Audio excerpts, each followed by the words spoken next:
Hello बच्चों, बेटे कल ਆਪਾਂ F block elements inner transition elements शुरू किए सी जिहदे विच ਆਪਾਂ ਲੈਂਥਾਨੋਇਡ सीरीज शुरू की सी। ਲੈਂਥਾਨੋਇਡਸ ਦੀ ਆਪਾਂ ਕਨਫੀਗਰੇਸ਼ਨ, ਇਲੈਕਟ੍ਰੋਨਿਕ ਕਨਫੀਗਰੇਸ਼ਨ ਤੇ ਆਕਸੀਡੇਸ਼ਨ ਸਟੇਟਸ डिस्कस कीतियां सी। क्लीयर। ਅੱਜ ਆਪਾਂ ਕਰਦੇ ਹਾਂ ਬੇਟੇ एटॉमिक एंड आयोनिक रेडी। ठीक है, आयनिक ਤੇ एटॉमिक साइजेस ਜਾਂ रेडी ਆਪਾਂ ਇਹ ਜਿਹੜਾ टॉपिक है ना बेटे ये बहुत ज़्यादा इंपॉर्टेंट है। मतलब तुसी ये कहो कि 90% टाइम्स थोनू क्वेश्चन ये आता है और पैट क्वेश्चन। ठीक है, तो ये इसनू तुसी इस करके बहुत ज़्यादा ध्यान नाल समझना है कि ये चों ही ये रिलेटेड ही थोनू जिहड़ा हैगा क्वेश्चन आउंदा है मैक्सीमम टाइम्स।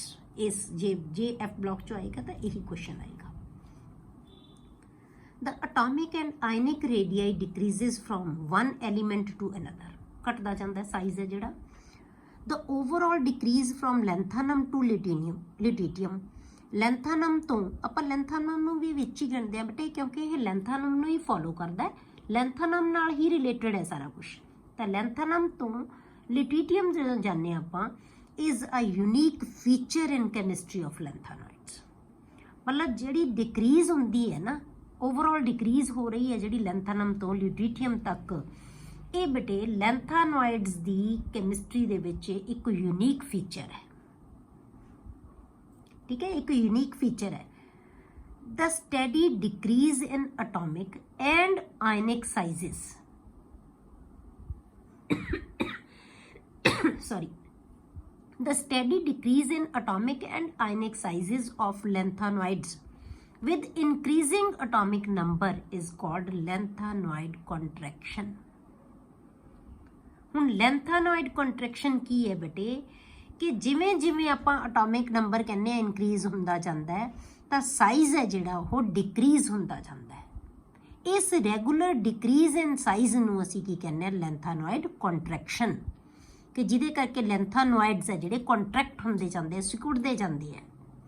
ठीक है, ਜਿਹਦੇ ਨਾਲ ਉਹਨਾਂ ਦਾ ਸਾਈਜ਼ ਛੋਟਾ ਹੁੰਦਾ ਜਾਂਦਾ ਹੈ, ਕਿਉਂਕਿ ਅਸੀਂ ਇੱਕੋ ਹੀ ਐਫ ਦੇ ਵਿੱਚ ਹੀ ਅਸੀਂ ਇਲੈਕਟ੍ਰੋਨ ਫਿਲ ਕਰੀ ਜਾਂਦੇ ਆ। ਤਾਂ ਜਿਹੜਾ ਐਟੋਮਿਕ ਨੰਬਰ ਹੈ ਜਾਂ ਕਹਿ ਲਓ ਨਿਊਕਲੀਅਰ ਚਾਰਜ ਹੈ ਉਹ ਬਹੁਤ ਜ਼ਿਆਦਾ ਵਧੀ ਜਾਏਗਾ, ਪਰ ਸਕਰੀਨਿੰਗ ਇਫੈਕਟ ਬਹੁਤ ਜ਼ਿਆਦਾ ਪੂਅਰ ਹੈ, ਤਾਂ ਇਸ ਕਰਕੇ ਸਾਈਜ਼ ਹੈ ਜਿਹੜਾ ਉਹ ਛੋਟਾ ਹੁੰਦਾ ਜਾਏਗਾ। ਠੀਕ ਹੈ, ਤਾਂ ਇਸ ਸਟੈਡੀ ਡਿਕਰੀਜ਼ ਨੂੰ ਜਾਂ regular decrease in atomic and ionic sizes of lanthanoids with increasing atomic number is called lanthanide contraction। पहला क्वेश्चन ही तुहानू आंदा व्हाट इज lanthanide contraction। हुण इस lanthanide contraction करके बेटे बहुत ज़्यादा इफेक्ट पैंदे है, इहदियां प्रॉपर्टीज चेंज हो जांदियां। डी ब्लॉक दियां भी ते डी ब्लॉक दी आपां थर्ड सीरीज आपां कहा सी, उत्थे पढ़िया सी, याद होएगा तुहानू कि आपां कहा सी कि lanthanide contraction करके जिहड़ी थर्ड सीरीज है डी ब्लॉक दी उहदियां जिहड़े साइजिज है वो तकरीबन सैकेंड सीरीज वर्गे ही हुंदे है। उन्हें ज़्यादा साइज़ का फर्क ही नहीं पैंदा, क्योंकि साइज़ का फर्क नहीं पैंदा इस करके उन्होंने प्रॉपर्टीज़ की रहिंदियां सेम रहिंदियां। ठीक है, तो लैंथानोइड कॉन्ट्रैक्शन दे नाल बहुत ज़्यादा प्रॉपर्टीज़ इफेक्ट होंदियां। तो हुण मेन इस चीज़ दे नाल रिलेटेड दो चीज़ां आपां पढ़नियां जिहदे क्वेश्चन आउंदे आ। कॉज ऑफ लैंथानोइड कॉन्ट्रैक्शन, पहलां तां लैंथानोइड कॉन्ट्रैक्शन की है, फिर आउंदा है कॉज ऑफ लैंथानोइड कॉन्ट्रैक्शन। तीसरी चीज़ इहदे नाल रिलेटेड आउंदी है बेटे कॉन्सीक्वेंसिस ऑफ लैंथानोइड कॉन्ट्रैक्शन, कि लैंथानोइड कॉन्ट्रैक्शन तो की सिट्टे निकलते हैं, की इफेक्ट पैंदा है। ठीक है, एलीमेंट्स के उपर। तो हुण आपां पहलां पढ़दे हैं कॉज ऑफ लैंथानोइड कॉन्ट्रैक्शन। ये तुहानूं समझ आ गई होएगी भी की कॉज की है दा, क्यों कॉन्ट्रैक्ट होंदे हैं जिहड़े elements. The new electrons are added to the same inner 4f sub शैल, क्योंकि जिहड़े इलैक्ट्रॉन है वो इक्को ही सब शैल दे विच असीं फिल करी जा रहे हैं। ਜਦੋਂ ਛੋਟੇ ਜਿਹੜੇ ਹੈਗੇ ਆ ਪੀਰੀਅਡਸ ਅਸੀਂ ਲੈਂਦੇ ਹਾਂ ਬੇਟੇ ਉਹਦੇ ਵਿੱਚ ਐਸ ਆਉਂਦਾ ਹੈ, ਪੀ ਆਉਂਦਾ ਹੈ, ਫਿਰ ਹੌਲੀ ਹੌਲੀ ਅੱਗੇ ਜਾ ਕੇ ਡੀ ਆਉਣ ਲੱਗ ਪਿਆ। ਹੁਣ ਐਸ 'ਚ 2 ਇਲੈਕਟ੍ਰੋਨ ਸੀ, ਪੀ ਦੇ ਵਿੱਚ 6 ਇਲੈਕਟ੍ਰੋਨ ਸੀ, ਡੀ ਦੇ ਵਿੱਚ 10 ਹੋਣੇ ਸੀ, ਤਾਂ 14 ਇਲੈਕਟ੍ਰੋਨਸ ਆ ਗਏ। ਮਤਲਬ ਬਹੁਤ ਜ਼ਿਆਦਾ ਹੈ। ਸੇਮ ਹੀ ਔਰਬਿਟਲ ਦੇ ਵਿੱਚ ਅਸੀਂ ਐਡ ਕਰੀ ਜਾਂਦੇ ਹਾਂ, એનર્ਜੀ ਦਾ ਲੈਵਲ ਸੇਮ ਹੈ। ਠੀਕ ਹੈ, ਤਾਂ new electrons are added to the same inner 4f sub shell. The shielding effect of 4f electrons is very poor। ठीक है, shielding effect है जिहड़ा 4f ऑर्बिटल्स का वो की है बहुत ज़्यादा poor होंदा है, क्यों पुअर हुंदा है? Due to the very diffused shapes of f orbitals. ਜਿਹੜੀ एफ ऑर्बिटल ਦੀ शेप है ना बहुत डिफ्यूज्ड ਹੁੰਦੀ है, बहुत फैली हुई ਹੁੰਦੀ है, ਉਹ ਸਕਰੀਨ ਹੀ नहीं पर ਪਾਉਂਦੀ। मतलब ਜੇ ਤਾਂ ਕੋਈ ਬਹੁਤ ਚੀਜ਼ ਹੋਵੇ ਐਨ ਪ੍ਰੋਪਰ ਇੱਕ ਥਾਂ ਤੇ ਹੈ ਤਾਂ ਉਹ ਚੀਜ਼ ਨੂੰ ਸਕਰੀਨ ਕਰੇਗੀ ਮੂਰੇ ਵਾਲੀ ਚੀਜ਼ ਨੂੰ ਆਪਦੇ, ਠੀਕ ਹੈ। ਜਿਹੜੀ ਚੀਜ਼ ਬਹੁਤ ਬਿਖਰੀ ਹੋਈ ਹੈ ਉਹ ਚੀਜ਼ ਕੋਈ ਸਕਰੀਨ ਨਹੀਂ ਕਰ ਪਾਉਂਦੀ ਉਹਨੂੰ, ਠੀਕ ਹੈ, ਕਿਉਂਕਿ ਉਹਨਾਂ ਦੀ ਸ਼ੇਪ ਹੀ ਇਦਾਂ ਦੀ ਹੈ ਕਿ ਉਹਨਾਂ ਦਾ ਸਕਰੀਨਿੰਗ ਇਫੈਕਟ ਹੈ ਜਿਹੜਾ ਬਹੁਤ ਪੂਅਰ ਹੋ ਜਾਂਦਾ ਹੈ, ਠੀਕ ਹੈ। Hence with increasing atomic number, ਤੇ ਇਸੇ ਕਰਕੇ ਜਿਵੇਂ ਜਿਵੇਂ ਐਟੋਮਿਕ ਨੰਬਰ ਵੱਧਦਾ ਜਾਏਗਾ ਐਂਡ ਨਿਊਕਲੀਅਰ ਚਾਰਜ, ਕਿਉਂਕਿ ਐਟੋਮਿਕ ਨੰਬਰ ਵੱਧ ਰਿਹਾ ਤਾਂ ਨਿਊਕਲੀਅਰ ਚਾਰਜ ਵੀ ਵਧੇਗਾ, ਕਿਉਂਕਿ ਨਿਊਕਲੀਅਸ ਦੇ ਵਿੱਚ ਪ੍ਰੋਟੋਨ ਹੈ ਜਿਹਦੇ ਕਰਕੇ ਚਾਰਜ ਵਧੇਗਾ, ਨਿਊਕਲੀਅਰ ਚਾਰਜ ਵੱਧ ਗਿਆ। ਦ ਇਫੈਕਟਿਵ ਨਿਊਕਲੀਅਰ ਚਾਰਜ ਐਕਸਪੀਰੀਅੰਸਡ ਬਾਈ 4f ਇਲੈਕਟ੍ਰੋਨਸ, ਹੁਣ ਜਿਹੜਾ ਇਫੈਕਟ ਨਿਊਕਲੀਅਰ ਚਾਰਜ ਦੇ ਵਧਣ ਨਾਲ ਇਫੈਕਟਿਵ ਨਿਊਕਲੀਅਰ ਚਾਰਜ ਵੀ ਵੱਧ ਜਾਏਗਾ। ਇਫੈਕਟਿਵ ਨਿਊਕਲੀਅਰ ਚਾਰਜ ਕਿਹੜਾ ਹੁੰਦਾ ਬੇਟੇ?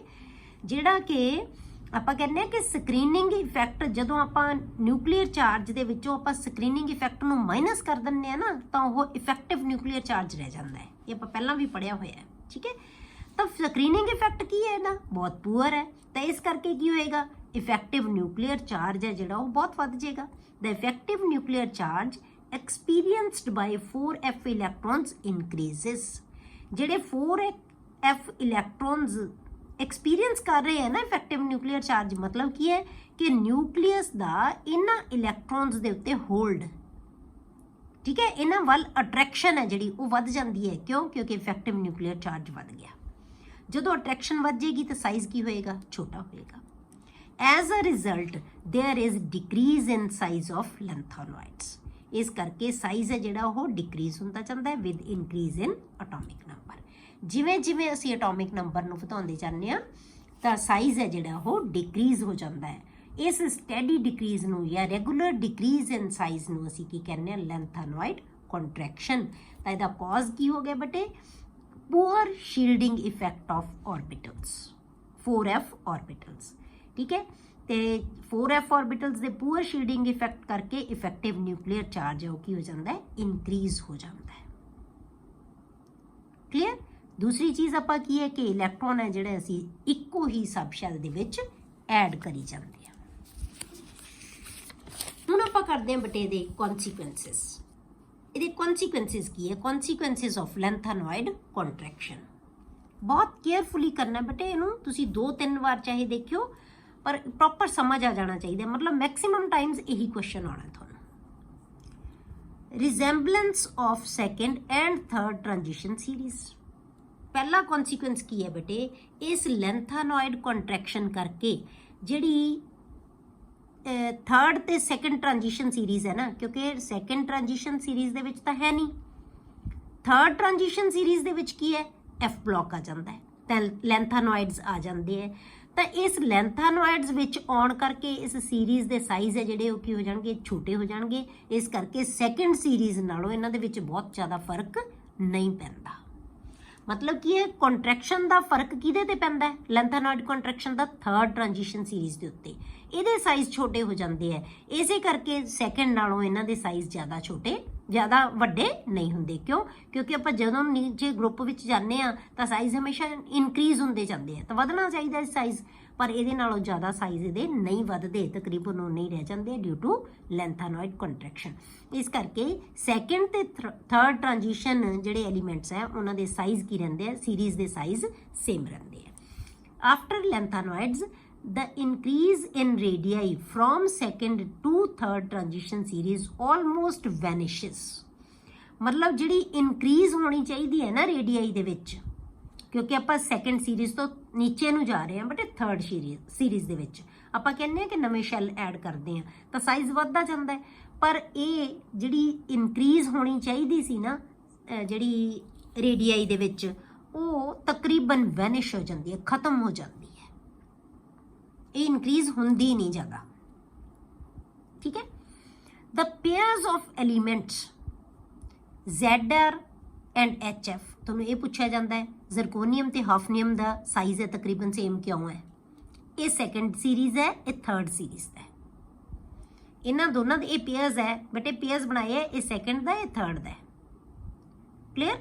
ਤਾਂ ਇਹਨਾਂ ਦੋਨਾਂ ਇਹ ਤਿੰਨ ਪੇਅਰ ਬਣਾਤੇ ZR HF, ਫਿਰ NB TA and MO and W। ਇਹ ਪਹਿਲੇ ਮੈਂਬਰਸ ਥਰਡ ਸੀਰੀਜ਼ ਦੇ, ਦੂਜੇ ਮੈਂਬਰ ਪਹਿਲੇ ਮੈਂਬਰ ਸੈਕੰਡ ਸੀਰੀਜ਼ ਦੇ, ਦੂਜੇ ਮੈਂਬਰਸ ਥਰਡ ਸੀਰੀਜ਼ ਦੇ। ਇਹ ਬੇਟੇ ਇਹਨਾਂ ਦੇ ਵਿੱਚ ਇਹ ਪੇਅਰਸ ਹੈ ਨਾ ਜਿਹੜੇ, ਇਹਨਾਂ ਦੇ ਤਕਰੀਬਨ ਸਾਈਜ਼ ਹੈ ਜਿਹੜੇ ਉਹ ਕੀ ਹੈ, ਆਲਮੋਸਟ ਸੇਮ ਹੈ, ਪੋਜ਼ੈਸ ਆਲਮੋਸਟ ਸੇਮ ਸਾਈਜ਼। ਕਿਉਂਕਿ ਇਹਨਾਂ ਦੇ ਸਾਈਜ਼ ਸੇਮ ਹੈ, ਇਸ ਕਰਕੇ ਇਹਨਾਂ ਦੇ ਜਿਹੜੇ ਐਲੀਮੈਂਟਸ ਹੈ ਇਹਨਾਂ ਦੀਆਂ ਪ੍ਰੋਪਰਟੀਜ਼ ਵੀ ਕੀ ਹੋਣਗੀਆਂ ਬੇਟੇ, ਤਕਰੀਬਨ similar. The properties of these elements are also very similar। ठीक है, ਤਾਂ ਇੱਕ ਤਾਂ ਕੁਐਸਚਨ ਸਿੱਧਾ ਹੀ ਆਉਂਦਾ ਤੁਹਾਨੂੰ ਕਿ consequences of lengthanoid contraction ਦੱਸੋ ਕੀ ਹੁੰਦੇ ਆ। ਫਿਰ ਕੁਐਸਚਨ ਇੱਕ ਨੰਬਰ 'ਚ ਕੋਈ ਕੁਐਸਚਨ ਆ ਜਾਂਦਾ ਤੁਹਾਨੂੰ ਤੇ ZR ਤੇ HF ਇਹਨਾਂ ਦੀਆਂ ਪ੍ਰੋਪਰਟੀਜ਼ ਹੈ ਜਿਹੜੀਆਂ ਉਹ ਕੀ ਹੈ, ਤਕਰੀਬਨ ਸਿਮਿਲਰ ਹੁੰਦੀਆਂ। ਠੀਕ ਹੈ, ਭਾਵੇਂ ਇਹ ਸੈਕੰਡ ਤੇ ਥਰਡ ਟ੍ਰਾਂਜੀਸ਼ਨ ਸੀਰੀਜ਼ ਦੇ ਮੈਂਬਰਸ ਹੈ। ਇਹ ਸੈਕੰਡ ਟ੍ਰਾਂਜੀਸ਼ਨ ਸੀਰੀਜ਼ ਦਾ ਮੈਂਬਰ ਹੈ, ਇਹ ਥਰਡ ਟ੍ਰਾਂਜੀਸ਼ਨ ਸੀਰੀਜ਼ ਦਾ ਮੈਂਬਰ ਹੈ, ਪਰ ਇਹਨਾਂ ਦੀਆਂ ਪ੍ਰੋਪਰਟੀਜ਼ ਸਿਮਿਲਰ ਹੁੰਦੀਆਂ। ਤਾਂ ਤੁਸੀਂ ਇਹਦਾ ਆਨਸਰ ਦੇ ਸਕਦੇ ਹੋ, ਇਹਦਾ ਰੀਜ਼ਨ ਕੀ ਹੈ। ਕਲੀਅਰ। ਦੂਸਰਾ ਕੌਨਸੀਕੁਐਂਸ ਹੈ ਬੇਟੇ ਉਹ ਕੀ ਹੈ, ਸਿਮਿਲੈਰਿਟੀ ਅਮੰਗ ਲੈਂਥਾਨੋਇਡਸ। ਇਹ ਤਾਂ ਆਪਾਂ ਟ੍ਰਾਂਜੀਸ਼ਨ ਐਲੀਮੈਂਟਸ ਦੀਆਂ ਸੀਰੀਜ਼ ਦੱਸਦੀਆਂ ਸੈਕੰਡ ਐਂਡ ਥਰਡ। ਹੁਣ ਆਪਾਂ ਦੱਸਦੇ ਹਾਂ ਕਿ ਲੈਂਥਾਨੋਇਡਸ ਦੇ ਵਿੱਚ ਹੀ ਆਪਣੇ ਆਪ 'ਚ ਵੀ ਉਹਨਾਂ ਦੀ ਜਿਹੜੀਆਂ ਉਹਨਾਂ ਦੀ ਸਿਮਿਲੈਰਿਟੀ ਹੁੰਦੀ ਹੈ, ਉਹਨਾਂ ਦੇ ਸਾਈਜ਼ ਵੀ ਸੇਮ ਹੋਣ ਕਰਕੇ ਸਿਮਿਲੈਰਿਟੀਜ਼ ਆਉਣਗੀਆਂ। Because of very small change in radii of lanthanides. Lanthanides ਦੇ ਰੇਡੀਆਈਜ਼ ਦੇ ਵਿੱਚ ਬਹੁਤ ਜ਼ਿਆਦਾ ਥੋੜੀ ਚੇਂਜ ਆਉਂਦੀ ਹੈ। Their chemical properties are quite similar. ਇਸ ਕਰਕੇ ਇਹਨਾਂ ਦੀਆਂ ਜਿਹੜੀਆਂ ਕੈਮੀਕਲ ਪ੍ਰੋਪਰਟੀਜ਼ ਆ ਉਹ ਵੀ ਤਕਰੀਬਨ ਸੇਮ ਹੁੰਦੀਆਂ। Thus, it is very difficult to separate the elements in pure state। ਇਸ ਕਰਕੇ ਕਿ ਇਹਨਾਂ ਐਲੀਮੈਂਟਸ ਨੂੰ, ਲੈਂਥਾਨੋਇਡਸ ਨੂੰ ਅਸੀਂ ਪਿਓਰ ਸਟੇਟ ਦੇ ਵਿੱਚ ਸੈਪਰੇਟ ਨਹੀਂ ਕਰ ਸਕਦੇ। ਕਿਉਂ? ਕਿਉਂਕਿ ਉਹਨਾਂ ਦੀਆਂ ਪ੍ਰੋਪਰਟੀਜ਼ ਬਹੁਤ ਜ਼ਿਆਦਾ ਮੈਚ ਕਰਦੀਆਂ ਇੱਕ ਦੂਜੇ ਦੇ ਨਾਲ। ਇਸ ਕਰਕੇ ਅਸੀਂ ਇਹਨਾਂ ਨੂੰ ਪਿਓਰ ਸਟੇਟ ਦੇ ਵਿੱਚ ਐਲੀਮੈਂਟਸ ਨੂੰ ਸੈਪਰੇਟ ਨਹੀਂ ਕਰ ਸਕਦੇ। ਤੀਸਰਾ ਜਿਹੜਾ ਹੈਗਾ ਬੇਟੇ ਕੌਨਸੀਕੁਐਂਸ ਦੇ ਵਿੱਚ ਬੇਸਿਸਿਟੀ ਡਿਫਰੈਂਸਿਸ। ਬੇਸਿਸਿਟੀ ਡਿਫਰੈਂਸਿਸ ਕੀ ਹੈ, ਮਤਲਬ ਬੇਸਿਕ ਨੇਚਰ ਦੇ ਵਿੱਚ ਕੀ ਡਿਫਰੈਂਸ ਹੈ। ਐਜ਼ ਅ ਰਿਜ਼ਲਟ ਆਫ ਦਾ decrease in size of lanthanoid ions, ਕਿਉਂਕਿ ਲੈਂਥਾਨੋਇਡ ਆਇਨਸ ਦਾ ਸਾਈਜ਼ ਡਿਕਰੀਜ਼ ਹੁੰਦਾ ਜਾਂਦਾ ਹੈ, their covalent character between lanthanoid ions and OH ions increases. ਜਿਵੇਂ ਜਿਵੇਂ ਲੈਂਥਾਨੋਇਡ ਆਇਨ ਦਾ ਸਾਈਜ਼ ਛੋਟਾ ਹੁੰਦਾ ਜਾਏਗਾ, ਕਿਉਂਕਿ OH ਦੇ ਸਾਈਜ਼ ਨੇ ਤਾਂ ਉਹੀ ਰਹਿਣਾ, ਐਨੋਇਨ ਦਾ ਸਾਈਜ਼ ਤਾਂ ਉਹੀ ਰਹੇਗਾ, ਪਰ ਕੈਟੋਇਨ ਦਾ ਸਾਈਜ਼ ਕੀ ਹੋ ਰਿਹਾ, ਛੋਟਾ ਹੋ ਰਿਹਾ। ਜਿਵੇਂ ਜਿਵੇਂ ਐਨੋਇਨ ਦਾ ਸਾਈਜ਼ ਛੋਟਾ ਹੁੰਦਾ ਜਾਏਗਾ ਬੇਟੇ, ਉਹਦਾ ਕੋਵੈਲੈਂਟ ਕਰੈਕਟਰ ਹੈ ਜਿਹੜਾ ਉਹ ਇਨਕਰੀਜ਼ ਹੁੰਦਾ ਜਾਂਦਾ ਹੈ। ਹੁਣ ਇੱਥੇ ਤੁਹਾਨੂੰ ਇੱਕ ਚੀਜ਼ ਯਾਦ ਆਈ ਹੋਏਗੀ ਬੇਟੇ, ਜਿਹੜਾ ਆਪਾਂ 1 ਦੇ ਵਿੱਚ ਪੜ੍ਹਿਆ ਸੀ, ਫਜ਼ਾਨ ਰੂਲ। ਠੀਕ ਹੈ, ਕੈਮੀਕਲ ਬੌਂਡਿੰਗ ਦੇ ਵਿੱਚ ਆਪਾਂ ਕੀਤਾ ਸੀ। ਫਜ਼ਾਨ ਰੂਲ ਕੀ ਹੁੰਦਾ ਹੈ ਕਿ ਕਿਸੇ ਸਪੀਸ਼ੀਜ਼ ਦੇ ਵਿੱਚ ਕੋਵੈਲੈਂਟ ਕਰੈਕਟਰ ਕਿੰਨਾ ਹੁੰਦਾ ਹੈ, ਉਹ ਕੌਣ ਡਿਸਾਈਡ ਕਰਦਾ ਹੈ? Size of anion and cation and charge of anion and cation. ਜਿੰਨਾ ਸਾਈਜ਼ ਕੈਟੋਇਨ ਦਾ ਛੋਟਾ ਹੋਏਗਾ ਤੇ ਐਨੋਇਨ ਦਾ ਸਾਈਜ਼ ਵੱਡਾ ਹੋਏਗਾ, ਉਨਾ ਜ਼ਿਆਦਾ ਉਹਦਾ ਕੀ ਹੈ, ਕੋਵੈਲੈਂਟ ਕਰੈਕਟਰ ਹੋਏਗਾ। ਜਿੰਨਾ ਚਾਰਜ ਦੋਨਾਂ ਦੇ ਉੱਤੇ ਹੀ ਜ਼ਿਆਦਾ ਹੋਏਗਾ, ਉਨਾ ਕੋਵੈਲੈਂਟ ਕਰੈਕਟਰ ਜ਼ਿਆਦਾ ਹੋਏਗਾ। ਕਿਉਂਕਿ ਹੁਣ ਇੱਥੇ ਕੈਟੋਇਨ ਦਾ ਸਾਈਜ਼ ਆਪਾਂ ਕੀ ਕਹਿੰਦੇ ਆ, ਲੈਂਥਾਨੋਇਡਸ ਦੇ ਵਿੱਚ ਕੈਟੋਇਨ ਹੈ ਇਹ ਕੈਟੋਇਨ ਦਾ ਸਾਈਜ਼ ਕੀ ਹੁੰਦਾ ਜਾਂਦਾ, ਛੋਟਾ ਹੁੰਦਾ ਜਾਂਦਾ। ਜਿਵੇਂ ਜਿਵੇਂ ਸਾਈਜ਼ ਛੋਟਾ ਹੁੰਦਾ ਜਾਂਦਾ ਹੈ, ਠੀਕ ਹੈ, ਤਾਂ ਕੋਵੈਲੈਂਟ ਕਰੈਕਟਰ ਕੀ ਹੋਏਗਾ ਬੇਟੇ, ਵੱਧਦਾ ਜਾਏਗਾ। ਉਹਦਾ ਕੋਵੈਲੈਂਟ ਕਰੈਕਟਰ ਵੱਧਦਾ ਜਾਏਗਾ। ਇਸੇ ਕਰਕੇ ਆਪਾਂ ਕਹਿੰਦੇ ਆ ਕਿ ਜਿਹੜਾ ਕੋਵੈਲੈਂਟ ਕਰੈਕਟਰ ਕਿੱਧਰ ਨੂੰ ਵਧੇਗਾ, ਲੈਂਥਾਨਮ ਟੂ ਲਿਊਟੀਟੀਅਮ। ਲੈਂਥਨ 3 ਕਿਉਂ ਲੈਂਦੇ ਆ ਵਿੱਚ, ਆਪਾਂ ਕਿਹਾ ਸੀ ਕਿ ਜਿਹਨਾਂ ਦੀ ਸਟੇਬਲ ਕਨਫਿਗਰੇਸ਼ਨ ਆਕਸੀਡੇਸ਼ਨ ਸਟੇਟ ਆ ਉਹ ਕੀ ਹੈ, 3 ਹੈ। ਆਕਸੀਡੇਸ਼ਨ ਸਟੇਟ ਹੈ ਜਿਹੜੀ ਉਹ ਕੀ ਹੈ, ਪੋਜ਼ਿਟਿਵ 3। ਤਾਂ ਇਸੇ ਕਰਕੇ ਆਪਾਂ ਕੀ ਲੈਂਦੇ ਆ, ਲੈਂਥਾਨਮ 3 ਪੋਜ਼ਿਟਿਵ ਟੂ ਲਿਊਟੀਟੀਅਮ 3 ਪੋਜ਼ਿਟਿਵ। ਇੱਧਰ ਨੂੰ ਜਿਹੜਾ ਕੋਵੈਲੈਂਟ ਕਰੈਕਟਰ ਹੈ ਬੇਟੇ ਉਹ ਕੀ ਹੋ ਰਿਹਾ, ਇਨਕਰੀਜ਼ ਹੋ ਰਿਹਾ ਜਿਵੇਂ ਜਿਵੇਂ ਆਪਾਂ ਲੈਫਟ ਟੂ ਰਾਈਟ ਜਾਂਦੇ ਹਾਂ। ਠੀਕ ਹੈ, ਕਿਉਂ ਹੁੰਦਾ ਜਾਂਦਾ ਹੈ, ਕਿਉਂਕਿ ਸਾਈਜ਼ ਡਿਕਰੀਜ਼ ਹੋ ਜਾਂਦਾ ਹੈ। ਜਿੰਨਾ ਕੈਟੋਇਨ ਦਾ ਸਾਈਜ਼ ਡਿਕਰੀਜ਼ ਹੁੰਦਾ ਜਾਏਗਾ, ਕੋਵੈਲੈਂਟ ਕਰੈਕਟਰ ਉਹਨਾਂ ਵੱਧਦਾ ਜਾਏਗਾ। ਦੇਅਰਫੋਰ the basic strength of hydroxide decreases with increase in atomic number। ਇਸੇ ਕਰਕੇ ਜਿਵੇਂ ਕਿਉਂਕਿ ਆਪਾਂ ਲੈਫਟ ਟੂ ਰਾਈਟ ਜਾਂਦੇ ਹਾਂ, ਐਟੋਮਿਕ ਨੰਬਰ ਤਾਂ ਵਧੀ ਜਾ ਰਿਹਾ ਹੈ। ਇਸੇ ਕਰਕੇ ਜਿਹੜਾ ਸਾਈਜ਼ ਹੈ ਛੋਟਾ ਹੋਈ ਜਾਂਦਾ ਹੈ। ਛੋਟਾ ਹੋਣ ਕਰਕੇ ਕੋਵੈਲੈਂਟ ਕਰੈਕਟਰ ਵਧੀ ਜਾਂਦਾ ਹੈ। ਜਿੰਨਾ ਕੋਵੈਲੈਂਟ ਕਰੈਕਟਰ ਜ਼ਿਆਦਾ ਹੋਏਗਾ ਬੇਟੇ, ਉਹਨਾਂ ਕੈਟਾਇਨ ਤੇ ਐਨਾਇਨ ਦੇ ਵਿੱਚ ਜਿਹੜੀ ਉਹਨਾਂ ਨੂੰ ਬ੍ਰੇਕ ਕਰਨਾ ਔਖਾ ਹੋਏਗਾ। ਕੋਵੈਲੈਂਟ ਕਰੈਕਟਰ ਵੱਧ ਗਿਆ ਉਹਨਾਂ ਦੇ ਵਿੱਚ, ਠੀਕ ਹੈ। ਤਾਂ ਸ਼ੇਅਰਿੰਗ ਵੱਧ ਗਈ, ਤਾਂ ਹੁਣ ਇਹਦੇ ਨਾਲ ਕੀ ਹੈ, ਇਹ ਰਿਲੀਜ਼ ਨਹੀਂ ਹੋਏਗਾ, ਤਾਂ ਬੇਸਿਕ ਕਰੈਕਟਰ ਕੀ ਹੋ ਜਾਏਗਾ, ਡਿਕਰੀਜ਼ ਹੋ ਜਾਏਗਾ, ਠੀਕ ਹੈ। Therefore, the basic strength of hydroxide decreases with increase in atomic number.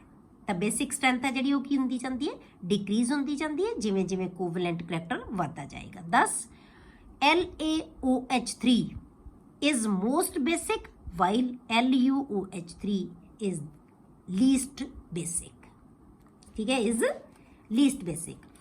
ਹੁਣ ਆਪਾਂ ਕਹਿੰਦੇ ਕਿ ਲੈਂਥਾਨਮ ਦਾ, ਕਈ ਵਾਰ ਹੁਣ ਕੁਐਸਚਨ ਇਹ ਵੀ ਆ ਜਾਂਦਾ ਤੁਹਾਨੂੰ ਕਿ ਲੈਂਥਾਨਮ ਦਾ ਹਾਈਡਰੋਕਸਾਈਡ ਹੈ ਜਿਹੜਾ ਉਹ ਮੋਸਟ ਬੇਸਿਕ ਹੁੰਦਾ ਹੈ ਐਂਡ ਜਿਹੜਾ ਲਿਊਟੀਨੀਅਮ ਦਾ ਹਾਈਡਰੋਕਸਾਈਡ ਹੈ ਉਹ ਲੀਸਟ ਬੇਸਿਕ ਹੁੰਦਾ ਹੈ। ਵਾਈ ਕਿਉਂ ਹੁੰਦਾ ਬੇਟੇ ਇਹ, ਕਿਉਂਕਿ ਜਦੋਂ ਅਸੀਂ ਲੈਂਥਾਨਮ ਟੂ ਲਿਊਟੀਨੀਅਮ ਜਾਂਦੇ ਆ ਤਾਂ ਕੋਵੈਲੈਂਟ ਕਰੈਕਟਰ ਹੈ ਜਿਹੜਾ ਉਹ ਇਨਕਰੀਜ਼ ਹੁੰਦਾ ਜਾਂਦਾ ਹੈ, ਜਿਹਦੇ ਕਰਕੇ ਬੇਸਿਕ ਸਟਰੈਂਥ ਹੈ ਉਹ ਡਿਕਰੀਜ਼ ਹੋ ਜਾਂਦੀ ਹੈ। ਜਾਂ ਪੁੱਛਿਆ ਜਾਂਦਾ ਹੈ ਕਿ ਲੈਂਥਾਨਮ ਹਾਈਡਰੋਕਸਾਈਡ ਤੇ ਲਿਊਟੀਨੀਅਮ ਹਾਈਡਰੋਕਸਾਈਡ ਦੇ ਵਿੱਚੋਂ ਕਿਹੜਾ ਵੱਧ ਬੇਸਿਕ ਨੇਚਰ ਦਾ ਹੈ, ਜਾਂ ਆਰਡਰ ਕੀ ਹੈ ਬੇਸਿਕ ਨੇਚਰ ਹੋਣ ਦਾ, ਇਹ ਕਲੀਅਰ। ਤਾਂ ਬੇਸਿਕ ਨੇਚਰ ਕਿਹਦੇ ਤੇ ਡਿਪੈਂਡ ਕਰੇਗੀ, ਤੁਸੀਂ ਦੱਸਣਾ ਕੀ ਹੈ ਕਿ ਸਾਈਜ਼ ਹੈ ਜਿਹੜਾ ਉਹ ਡਿਕਰੀਜ਼ ਹੁੰਦਾ ਜਾਂਦਾ ਹੈ ਤੇ ਜਿਹਦੇ ਕਰਕੇ ਕੋਵੈਲੈਂਟ ਕਰੈਕਟਰ ਵੱਧਦਾ ਜਾਂਦਾ ਹੈ। ਅਗਲਾ ਜਿਹੜੀ ਹੈਗੀ ਪ੍ਰੋਪਰਟੀ ਬੇਟੇ ਉਹ ਹੈ ਆਇਓਨਾਈਜੇਸ਼ਨ ਐਂਥੈਲਪੀ। ਆਇਓਨਾਈਜੇਸ਼ਨ ਐਂਥੈਲਪੀ ਆਪਾਂ ਕਿਹਨੂੰ ਕਹਿੰਦੇ ਆ ਬੇਟੇ, ਕਿਸੇ ਵੀ ਸਪੀਸ਼ੀਜ਼ ਦੀ ਗੈਸੀਅਸ ਸਟੇਟ ਦੇ ਵਿੱਚੋਂ ਇਲੈਕਟ੍ਰੋਨ ਨੂੰ ਰਿਮੂਵ ਕਰਨ ਲਈ, ਜਿਹੜਾ ਮੋਸਟ ਲੂਜ਼ਲੀ ਬਾਉਂਡ ਇਲੈਕਟ੍ਰੋਨ ਹੁੰਦਾ ਉਹਨੂੰ ਰਿਮੂਵ ਕਰਨ ਲਈ ਜਿੰਨੀ એનર્ਜੀ ਰਿਕੁਆਇਰਡ ਹੁੰਦੀ ਹੈ ਬੇਟੇ ਉਹਨੂੰ ਅਸੀਂ ਕਹਿੰਦੇ ਆ ਆਇਓਨਾਈਜੇਸ਼ਨ ਐਂਥੈਲਪੀ, ਠੀਕ ਹੈ। ਹੁਣ ਇਹਦੇ ਵਿੱਚ ਕੀ ਹੈ ਬੇਟੇ ਕਿ ਜਿਹੜੀਆਂ ਫਸਟ ਤੇ ਸੈਕੰਡ ਆਇਓਨਾਈਜੇਸ਼ਨ ਐਂਥੈਲਪੀ ਵੈਲਿਊਜ਼ ਹੈ ਨਾ, ਜਿਹੜੇ ਲੈਂਥਾਨੋਇਡਸ ਹੈ ਉਹ ਹੁੰਦੀਆਂ 600 kilo joules per mole and about 1200 kilo joules per mole. ਮਤਲਬ ਫਸਟ ਆਇਓਨਾਈਜੇਸ਼ਨ ਐਂਥੈਲਪੀ ਕੀ ਹੈ 600 ਕਿਲੋ ਜੂਲ ਪਰ ਮੋਲ ਦੇ around, and second ionisation enthalpy ਹੈ ਜਿਹੜੀ ਉਹ 1200 ਕਿਲੋ ਜੂਲ ਪਰ ਮੋਲ ਦੇ ਅਰਾਊਂਡ। ਇਹ ਦੋਨੋਂ ਐਂਥੈਲਪੀਜ਼ ਹੈ ਜਿਹੜੀਆਂ these are comparable with those of calcium. ਇਹ ਕੈਲਸ਼ੀਅਮ ਦੇ ਕੰਪੇरेबल ਹੈ, ਮਤਲਬ ਕੈਲਸ਼ੀਅਮ ਦੇ ਲਈ ਜਿੰਨੀ ਫਸਟ ਆਇਓਨਾਈਜੇਸ਼ਨ ਐਂਥੈਲਪੀ ਹੁੰਦੀ ਹੈ ਤੇ ਜਿੰਨੀ ਸੈਕੰਡ ਆਇਓਨਾਈਜੇਸ਼ਨ ਐਂਥੈਲਪੀ ਹੁੰਦੀ ਹੈ ਇਹ ਕੈਲਸ਼ੀਅਮ ਦੇ ਕੰਪੇरेबल ਹੈ, ਦੋਨੋਂ ਹੀ ਐਂਥੈਲਪੀਜ਼। ਹੁਣ ਜੇ ਤੇ ਤੀਸਰੀ ਐਂਥੈਲਪੀ ਲਈਏ, ਕਿਉਂਕਿ ਕੈਲਸ਼ੀਅਮ ਤਾਂ ਤੀਸਰੀ ਹੁੰਦਾ ਹੀ ਨਹੀਂ ਇਹਦੇ ਵਿੱਚ ਤਾਂ, ਠੀਕ ਹੈ, ਛੱਡਦਾ ਹੀ ਨਹੀਂ, 2 ਇਲੈਕਟ੍ਰੋਨ ਆਉਂਦੇ ਆ ਥਰਡ ਦੇ ਨਾਲ, ਤਾਂ ਥਰਡ ਇਲੈਕਟ੍ਰੋਨ ਦੇ ਵਾਸਤੇ ਤਾਂ ਜੇ ਅਸੀਂ ਰਿਮੂਵ ਕਰਨਾ ਹੈ ਤਾਂ ਕੀ ਹੈ ਸਟੇਬਲ ਕਨਫੀਗੂਰੇਸ਼ਨ ਦੇ ਵਿੱਚੋਂ ਨੋਬਲ ਗੈਸ ਲਾਈਕ ਕਨਫੀਗੂਰੇਸ਼ਨ ਰਹਿ ਜਾਂਦੀ ਹੈ, ਤਾਂ ਉਹਦੇ ਵਿੱਚੋਂ ਕਿਉਂਕਿ ਉਹ ਆਰਗਨ ਵਰਗੀ ਕਨਫੀਗੂਰੇਸ਼ਨ ਬਣ ਜਾਂਦੀ ਹੈ। ਕੈਲਸ਼ੀਅਮ ਦਾ ਨੰਬਰ ਕਿੰਨਾ ਹੁੰਦਾ ਬੇਟੇ 20, 21 ਕਿਹਦਾ ਆ ਜਾਂਦਾ ਹੈ ਸਕੈਂਡੀਅਮ ਦਾ, ਅੱਗੇ ਜੀ ਬਲੌਕ ਸ਼ੁਰੂ ਹੋ ਜਾਂਦਾ ਹੈ, ਕਲੀਅਰ।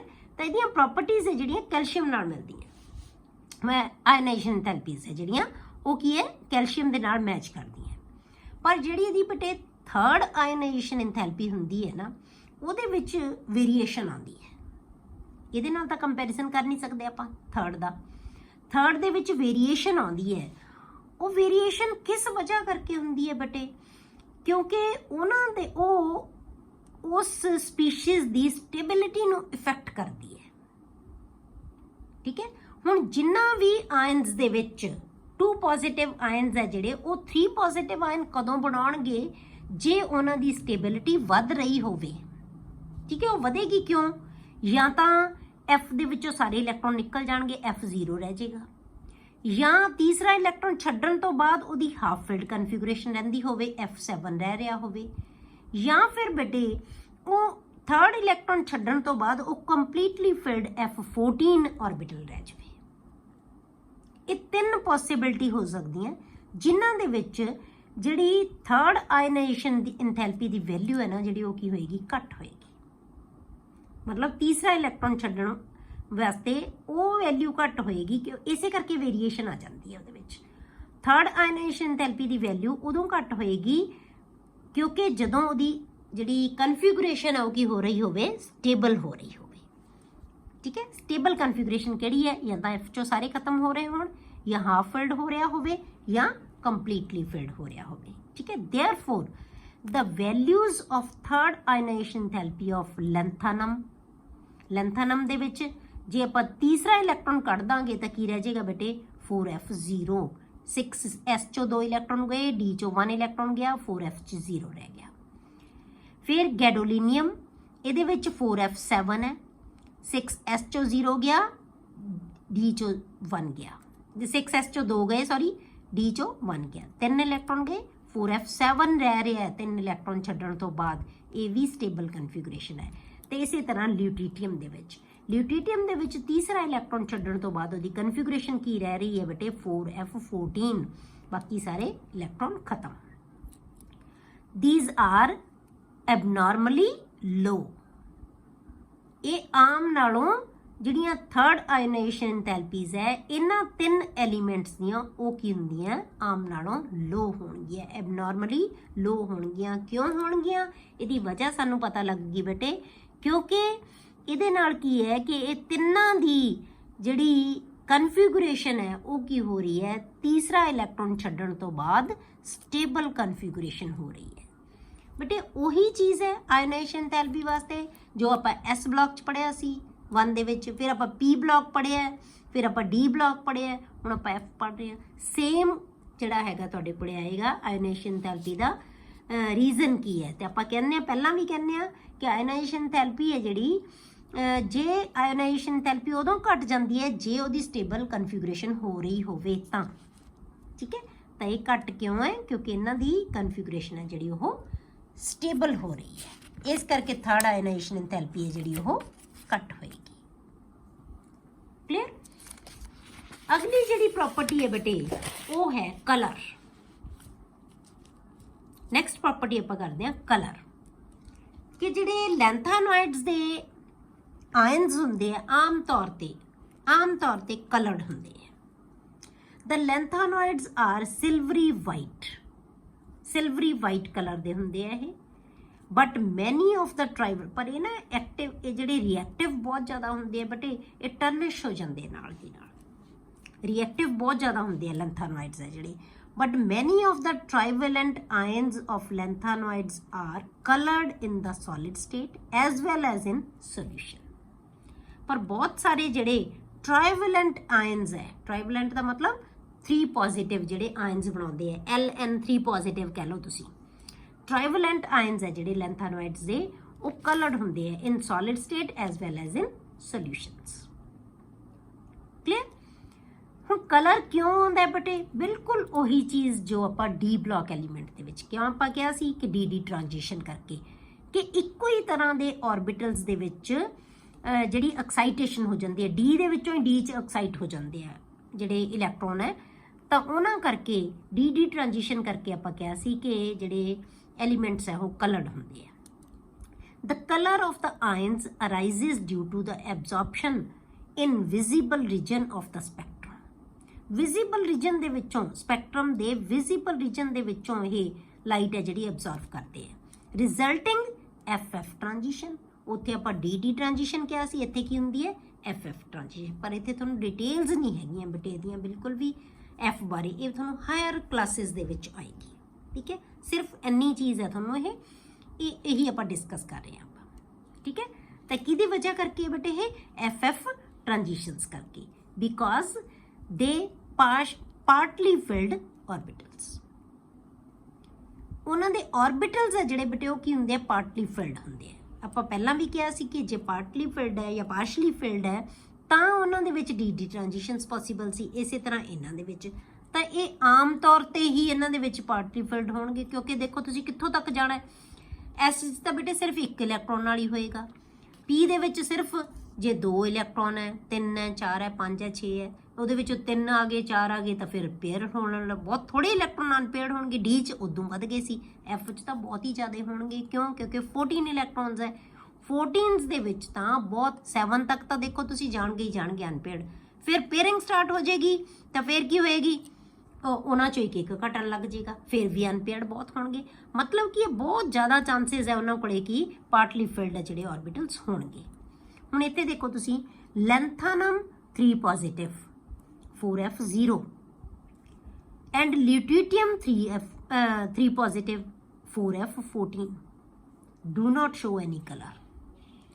ਇਹਦੇ 'ਚ ਕੋਈ f 'ਚ ਇਲੈਕਟ੍ਰੋਨ ਹੀ ਹੈ ਨਹੀਂ, ਇਹ 'ਚ f 'ਚ ਸਾਰੇ ਦੇ ਸਾਰੇ ਪੇਅਰਡ ਇਲੈਕਟ੍ਰੋਨ ਹੈ, ਤਾਂ ਕੋਈ FF ट्रांजिशन पॉसिबल नहीं होएगी।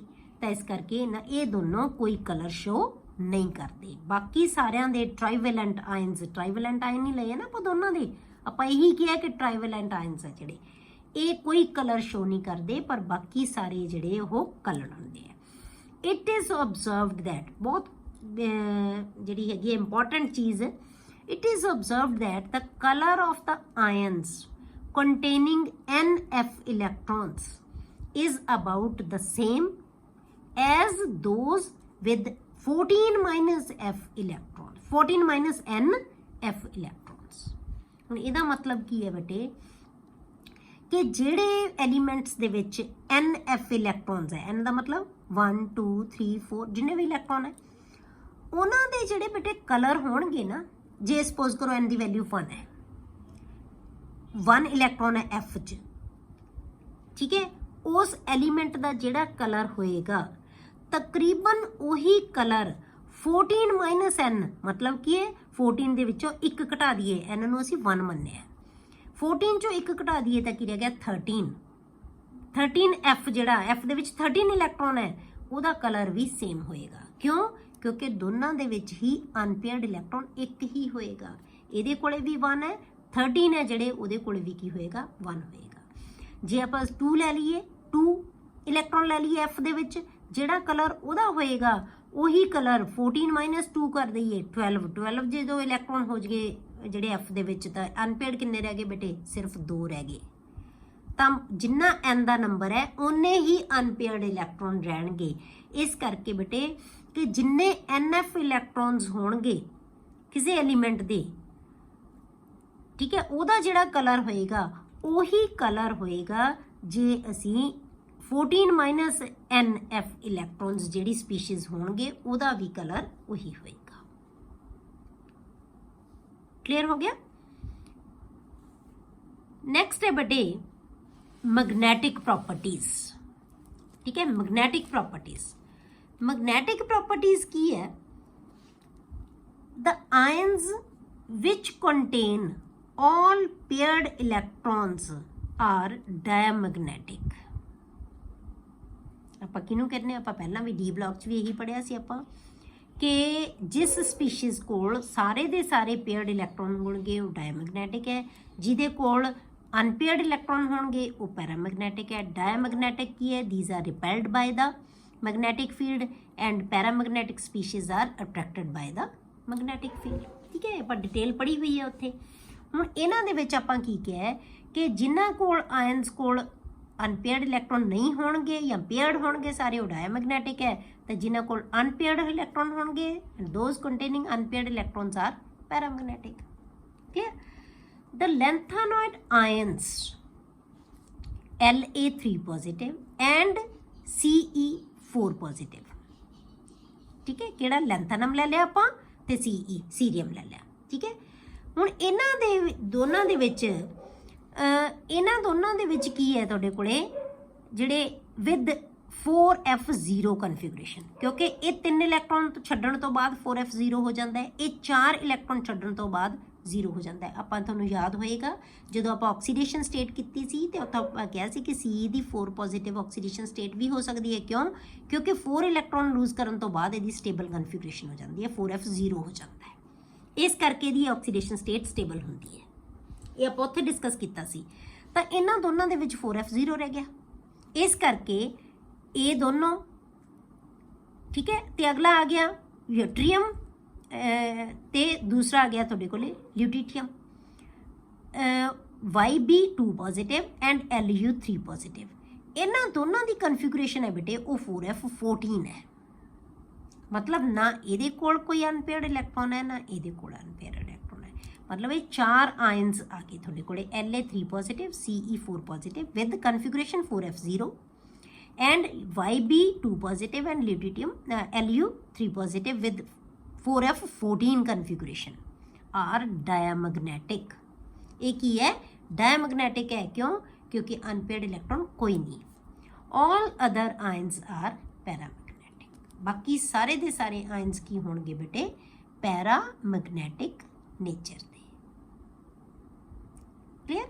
ਅਗਲੀ ਪ੍ਰੋਪਰਟੀਜ਼ ਹੈ ਬੇਟੇ ਆਪਾਂ ਨੈਕਸਟ ਲੈਕਚਰ ਦੇ ਵਿੱਚ ਡਿਸਕਸ ਕਰਾਂਗੇ।